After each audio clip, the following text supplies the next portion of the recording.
So with the first type of system, where the system is adaptive based on the part itself or maybe some change in the process, this is a single system that is performing a process that is generally the same majority of the time. Maybe you need to run different part SKUs through it, different part numbers, and there's a few things in this system that makes it adaptive, right?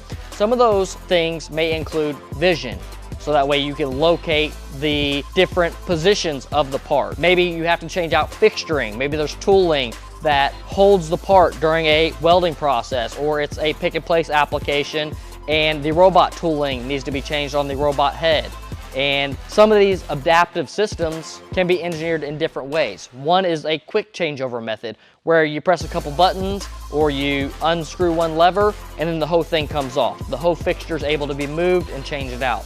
Whereas a non-quick changeover option would be something where you have to remove 8 bolts or maybe even more to change out the fixturing. Then you have an automated changeover system where, let's say for instance, you have a robot and within this process there's 10 different part numbers and you need 10 different robot toolings. So instead of somebody from maintenance having to go and change out the different robot toolings, the robot automatically changes to the proper tool without any human intervention.